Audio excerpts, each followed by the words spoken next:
Ladies and gentlemen, Vini, Vidi, Vicky, I came, I saw, I conquered. These were the famous words of Julius Caesar after his conquest. And I believe the engineers feel the same way when they have accomplished or completed a project of a large size, having been gone into a wilderness and created inhabitants.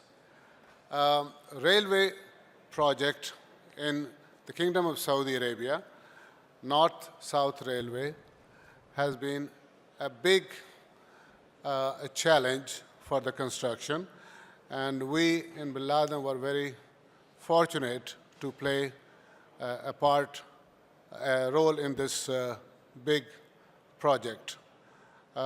The project that we were involved in is starting from the Jordan border, and it comes up to the eastern region of Saudi Arabia, and it is known as North-South Railway. And we did the last portion, which is about 570 kilometers. The project, as I said, is a very challenging because it has all kinds of terrains, and it had the issues related to the materials as well as the resources. These are some of the salient features of the project: the length, the quantities.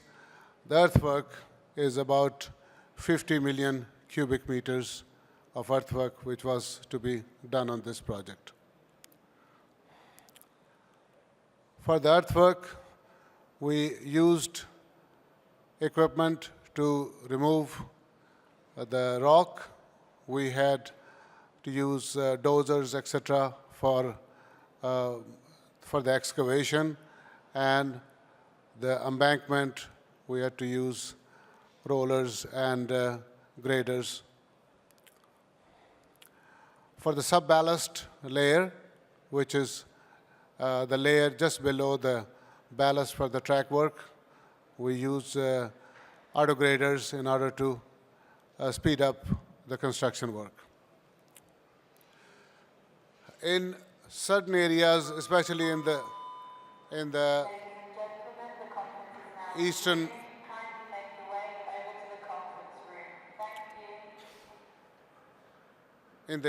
eastern region, we came up with the problem of a soft soil area with the sabkha, and we had to stabilize the soil by using the dynamic replacement method. As you can see, a large size 18 to 20 ton load is dropped into the area, which creates the cavities that you can see here, and these are filled with the sand, and then pounding is carried on until the whole area has stabilized, and these are practically the sand columns at every 5-meter grid. We had a number of structures, cross drainage, culverts,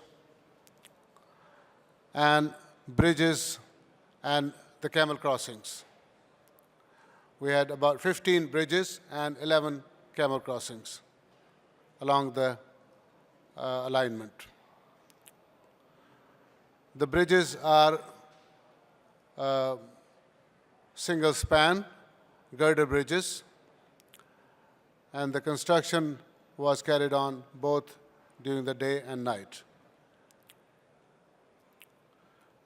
Track work, which is the main feature of the railway project, we had established world's largest sleeper factory, which produced more than 3,000 sleepers per day. And it supplied about 1.4 million sleepers for this project.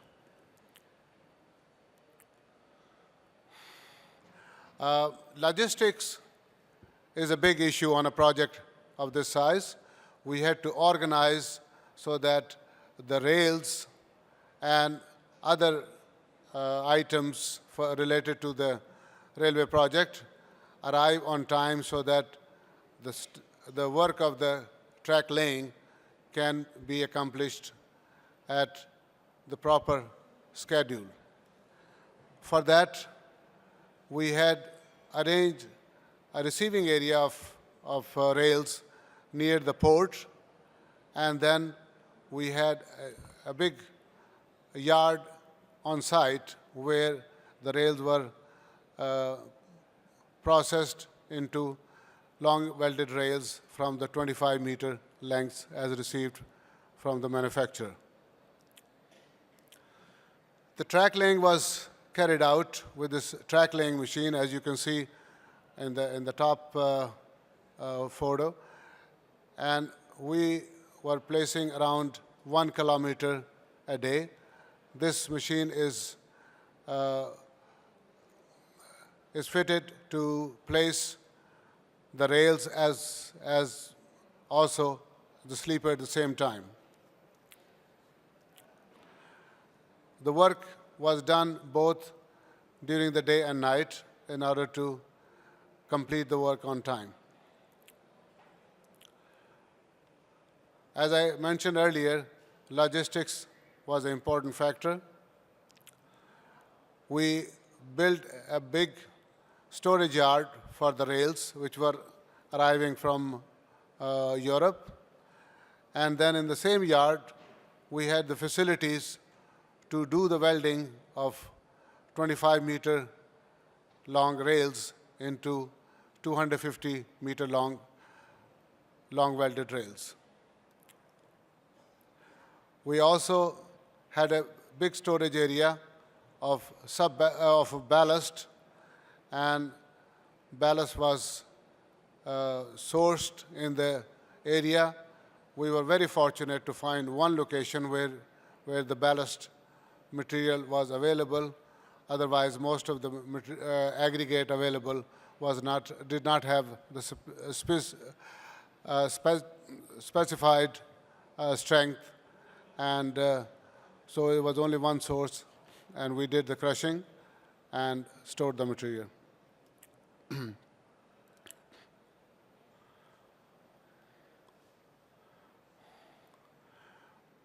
We had to establish several camps along the alignment in order to make sure that not too much time is lost in transporting the labor from the camps back to the site and back.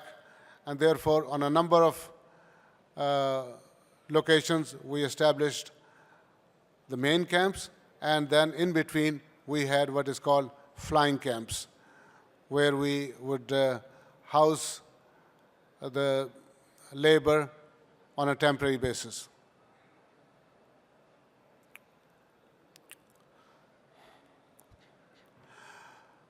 In order to do the track work, you need to have a full dedicated communication system, and this was established especially for this area because the normal mobile telephone system could not be relied upon, and therefore we put a number of towers, dedicated towers, and we had a radio control system from the control room to the trains which were running to bring the material to the site. On a project like this, you have several challenges. I mentioned Sabkha before, and this was one of the crucial challenge, and we were able to resolve this by stabilizing the area, and the construction of the track continued.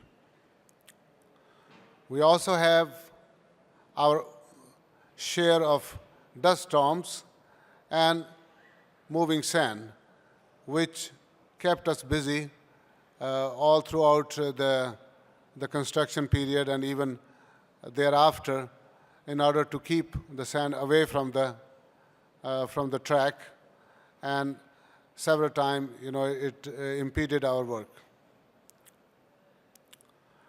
This is how sand could accumulate even on a flat area. You don't have to have exactly the sand dunes. And this is the type of equipment which is being used for cleaning the sand and removing it from inside the track. And then after it is removed from the track, then it can either be graded within the right-of-way, or if the accumulation is too much, then it is taken out and disposed of outside the right-of-way into an area which are low-lying areas. You can just see how much sand can accumulate even on the slopes after some time, after a big storm, and therefore from the slopes we had to remove it with the graders and then hauled it away.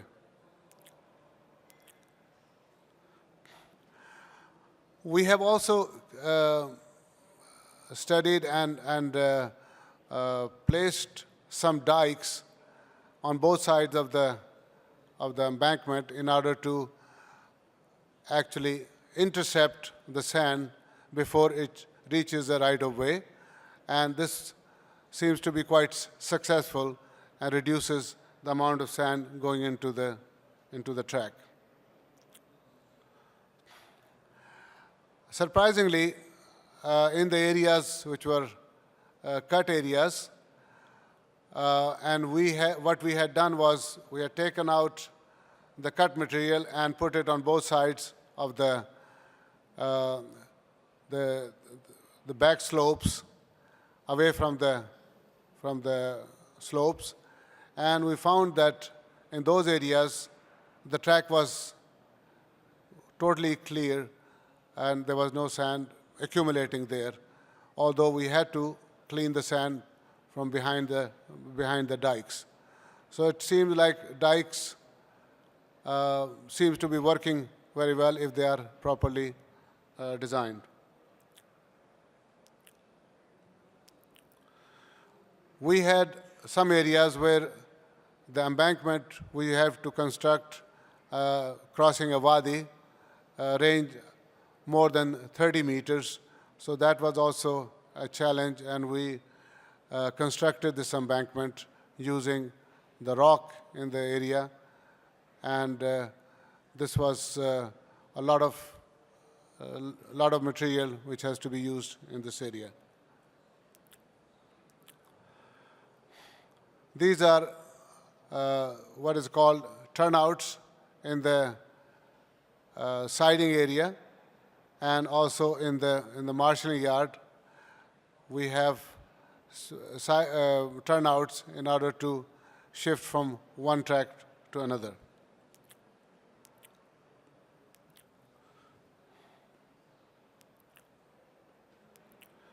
The whole line is fenced in order to keep the encroachment to the minimum, and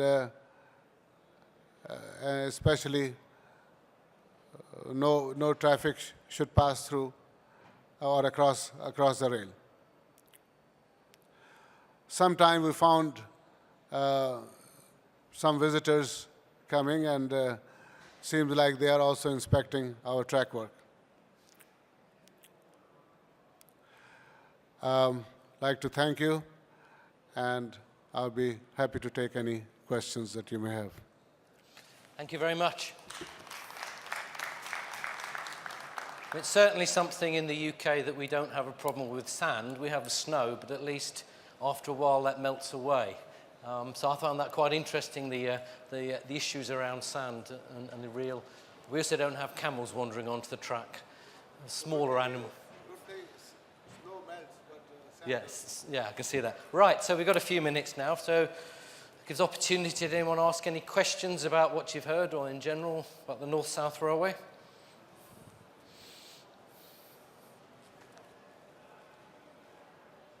There's one over here. If you could just identify who you are and where you're from, that always just helps sets the context. Okay, I mean, I'm actually doing a lot of project work at the moment, writing on this, and I just wanted to know, is there anything you'd like to share with the other countries here in the Middle East that you've learned from your work on the North-South Railways, any of the key challenges, and how you would advise them to overcome that? I think there are several challenges. As it was mentioned earlier in the morning session, getting the trained manpower and finding the material which is required in different areas, different difficulties. As I mentioned, we had the problem of finding the ballast material. So I think that these are the main thing that the one who are doing the projects now would learn from these work which has already been completed. And I think these type of forums are very important to interact and to share the knowledge. And also, I think when you do the project, you find that there are things that you have to resolve on site. Getting the material onto the project, that is sometimes is also cumbersome. Depending on the terrain, we found there were some areas where we thought there was only sand dunes, but we found that below a couple of meters we had hard rock, and making a service road there was quite an effort. We had to keep it all the time clean. It had a very high wear on the tires of the vehicles that we were using for transporting the material in that area. We also found the sourcing the water. That is also very important, something which has to be done from the very, very beginning. The planning is extremely important for any mega projects, and especially for the railway, because while you're finishing the earthwork or other civil work, the track work, once it gets started, it has to have the lead. It has to have the area where they can place it. Otherwise, it's quite expensive to have the track work machinery waiting.